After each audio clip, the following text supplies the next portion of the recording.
Happy 2021, mamas. I am super glad to be the first speaker of the year for Hearts at Homes. And I'm so grateful for Hillary and Kristen that they've been creative and hung in there and finding ways for us to gather. So hopefully you are able to connect with some wonderful people through this. And we're really glad you're here.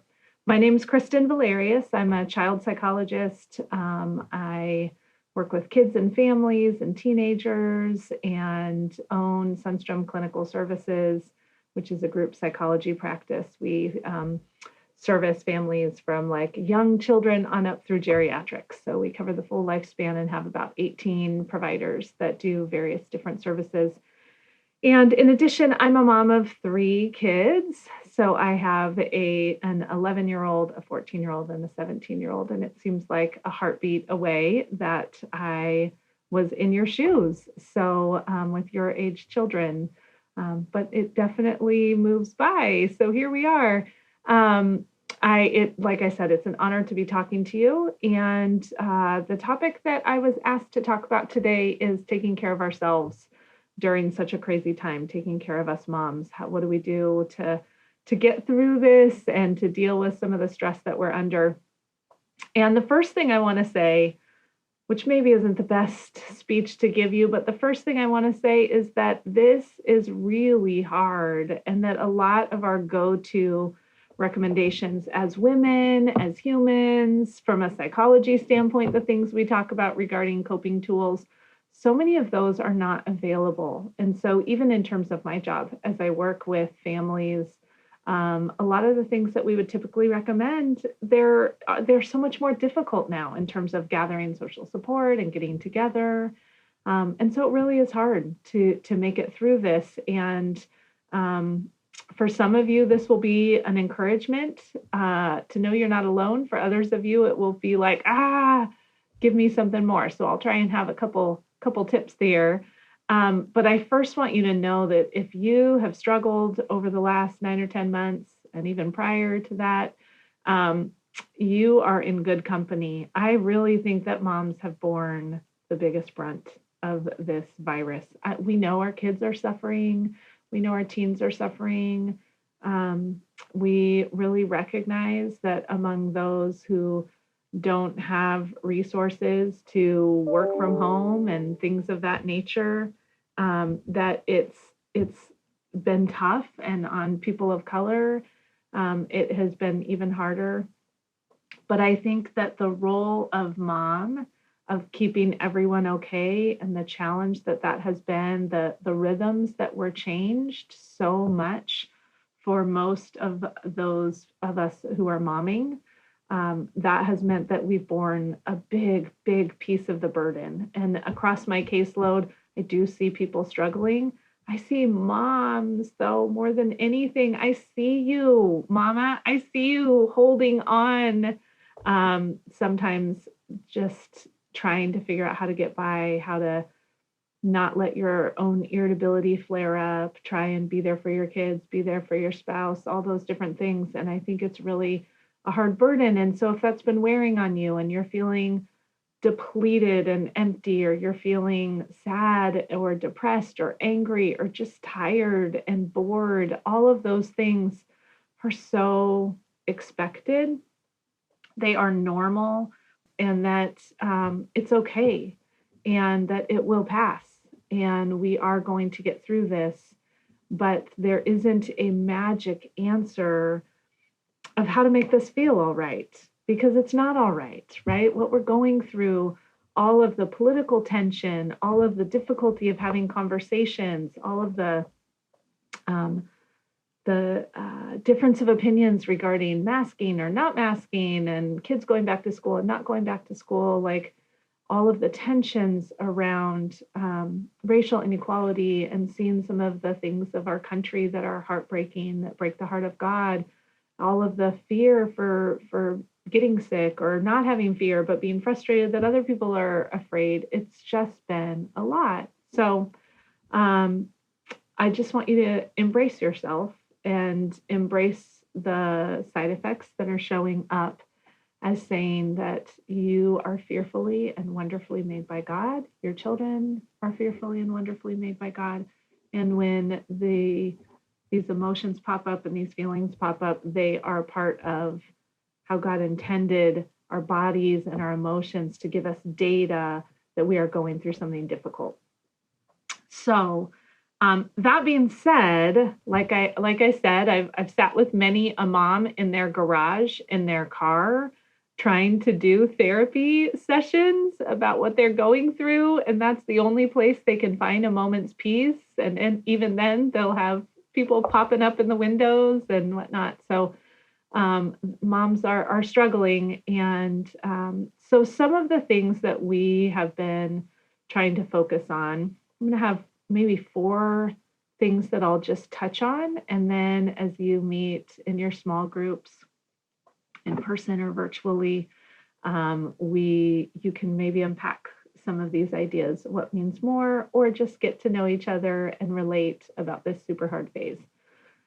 So I want to think about this idea of what it means to be a good mom, especially being a good mom during a pandemic, because I don't know that any of us have any data about that. I don't know that we have any women in our life who know how to do that or who have been through that before. Even like our grandparents maybe missed the last pandemic in terms of talking about how they survived. So this is new. We're trailblazers, right? But I do know, having sat with moms, and I ran a group for moms who have high needs kids, so kids with behavioral and emotional difficulties, and just the isolation that can come up for moms with really challenging or sensitive or fragile kids. And so in sitting with those moms, I first want to say that good momming is not about having well-behaved kids. It's not about controlling your temper. Good momming is about fighting the good fight, what we call in moms group showing up.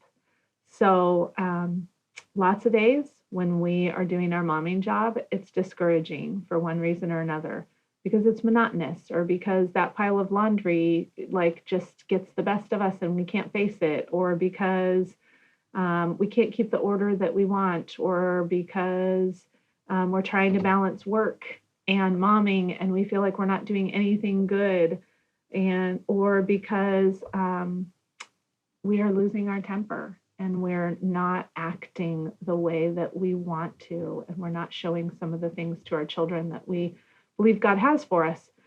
And if that's happening for you, if you're finding those moments where you're like, this isn't the mom I wanted to be, I want you to know that's what it means to be a good mom. They're part of being a good mom is learning to let your imperfections be present to children and your family that you really care about, that you really want to do a good job for, and yet you cannot be the perfect employee, right? If you are a working mom, it is easier sometimes, difficult when we're juggling kids at home and coronavirus, but it is easier sometimes to live within that role. We were usually hired for a certain role. There are certain limits to that job description, and we can show up and do that role. But by definition, the job of mom, it means that we are going to have to fail.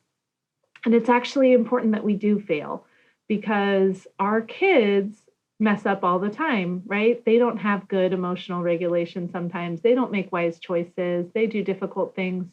And ultimately, if we could maintain some standard of what we wish in our mind and our heart that we could be for our children and our families, if we could maintain that standard all the time, what we would teach our children is that they have an unattainable goal. That growing up, my mom was perfect. She never lost her temper. She always kept the house wonderful. She juggled work and home beautifully. And I, as a kid, know how often I feel ashamed or guilty or frustrated.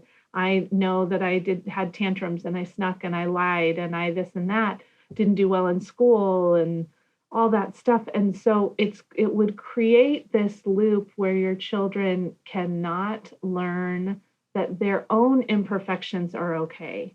There's a writer, I'm sure you've heard of her before, Brene Brown. She talks a lot about this. If you haven't ever seen Brene Brown, she's got some Netflix stuff, some YouTube stuff, some books, some podcasts, all sorts of stuff you could connect with her. But she first started studying shame research and imperfection, which is kind of creates shame in us when we face our true imperfections that we really don't like.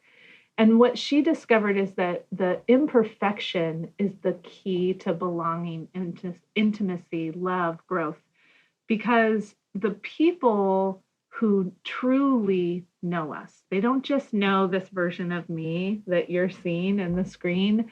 They know the version that if you sat outside my window and listened to me parent, I'm not sure that anyone would come to therapy with me. I say that routinely. I own the fact that I am not an example of great parenting moment by moment. What I have is a lot of training and knowledge that God afforded me about what could be an option to do, but I'm not always able to pull it off so many moments. And that's okay. Because when we mess up, when our kids mess up and we say, hey, honey, it's okay, I forgive you, that is how our children know that they're loved. You know, if you wound a friend or an employee or someone in the grocery store and you upset them, they don't still care about you despite your imperfections, despite your mess up. But people that you love do. They say, it's okay that you messed up and I really know you and I see you. And so this pandemic has brought out so many of those like mess ups, those stress fractures, those difficulties. And because of that, I think that they have, it's shown our imperfections, but really that's an opportunity to belong and embrace and accept. So a good mom is not a perfect mom. A good mom is modeling for her kids how to resolve and reconcile after a mess up. So that is one super important thing is you are enough just as who you are. So I want you to think about where maybe it's been difficult to feel that you're enough in this pandemic, where maybe it's difficult to see that in your kids and know that they are struggling and you're worried about if it's going to be enough for them or if they can find their place in the world or how to help them. But God made you enough and it's okay to mess up. So then the next question is, how do we take mess ups, struggles, and how do we reconcile after? How do we make those okay? How do we own those? How do we process those, talk about those?